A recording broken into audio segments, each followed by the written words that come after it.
എല്ലാവർക്കും സ്വാഗതം. ഇന്ന് നവരാത്രിയെക്കുറിച്ചാണ് പറയുന്നത്. അപ്പം എന്തായാലും നമുക്ക് വീഡിയോയിലേക്ക് കടന്നാലോ.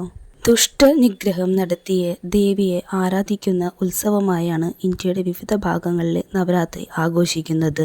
ദക്ഷിണേന്ത്യയിൽ വിദ്യാരംഭത്തിനുള്ള ശുഭമുഹൂർത്തമായും ആയുധ പൂജാവേളയായും നവരാത്രി കൊണ്ടാടുന്നു. നവരാത്രി ദിനങ്ങളിലെ വ്രതത്തിനും പ്രാധാന്യമുണ്ട്. വ്രതങ്ങളുടെ റാണിയാണ് നവരാത്രി വ്രതം എന്നാണ് വിശ്വാസം.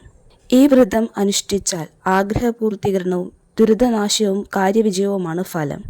ശാക്തേയ വിശ്വാസപ്രകാരം 9 രാത്രിയും 10 പകലും നീണ്ട ഈ ഉത്സവത്തിൽ ഭഗവതിയായ ആദിപരാശക്തിയുടെ 3 പ്രധാന ഭാവങ്ങളെ ആരാധിക്കുന്നു.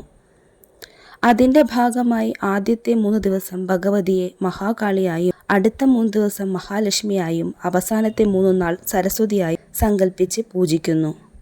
മറ്റൊരു രീതിയിൽ ഭുവനേശ്വരിയായ ദുർഗയുടെ 9 രൂപങ്ങളെ ആരാധിക്കുകയാണ് ചെയ്യുന്നത്. ഇത് മഹാഗൗരിയിൽ തുടങ്ങി സിദ്ധിദാത്രിയിൽ അവസാനിക്കുന്നു. മറ്റൊരു രീതിയിൽ സപ്തമാതാക്കളായിട്ടുള്ള ബ്രഹ്മി, വൈഷ്ണവി, മഹേശ്വരി, ഇന്ദ്രാണി, വരാഹി, ചാമുണ്ഡി എന്നിവരുടെ കൂടെ ഐശ്വര്യദേവിയായ മഹാലക്ഷ്മിയെ കൂടി ചേർത്തു അഷ്ടമാതാപിതാക്കളായി ആരാധിക്കുന്നു. കേരളത്തിൽ സരസ്വതി പൂജയും വിദ്യാരംഭവും പ്രധാനമാണ്. വിദ്യാവിജയത്തിന് സരസ്വതി പൂജയും പ്രധാനമാണ്. ഭഗവതി ക്ഷേത്രങ്ങളിലെ ഏറ്റവും പ്രധാനപ്പെട്ട ദിവസങ്ങളാണിത്. പല ദേവീ ക്ഷേത്രങ്ങളിലും ഉത്സവം, പൊങ്കാല, പൂരം, ദേവി ഭാഗവത, നവാഹജ്ഞാനം, ചണ്ഡികാഹോമം, ഐശ്വര്യ പൂജ, അഷ്ടലക്ഷ്മി പൂജ, സരസ്വതി പൂജ തുടങ്ങിയ ഈ സമയത്ത് നടത്തുന്നു. കലകളുടെയും വിദ്യാരംഭത്തിൻ്റെയും ആരാധനയുടെയും വിജയത്തിൻ്റെയും ഉത്സവമാണ് നവരാത്രി. 9 രാത്രികൾ എന്നാണ് ഈ പദത്തിൻ്റെ അർത്ഥം.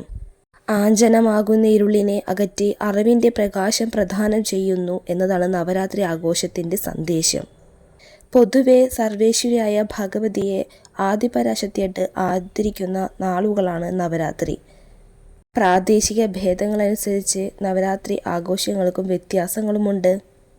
കേരളത്തിലെ വിദ്യാരംഭം, തമിഴ്നാട്ടിലെ കൊലുവായ്പും, കർണാടകയിൽ ദസറ, മൂകാംബികയിൽ പുഷ്പരഥോത്സവവും, ഉത്തരഭാരതത്തിൽ രാമലീലയും, ബംഗാളിൽ ദുർഗാപൂജയും, അസമിൽ കുമാരി പൂജയും, സപ്തമാതൃപൂജ, ശ്രീവിദ്യ ഉപാസകർക്ക് ശ്രീ ചക്രപൂജ എന്നിങ്ങനെ നീളുന്നു.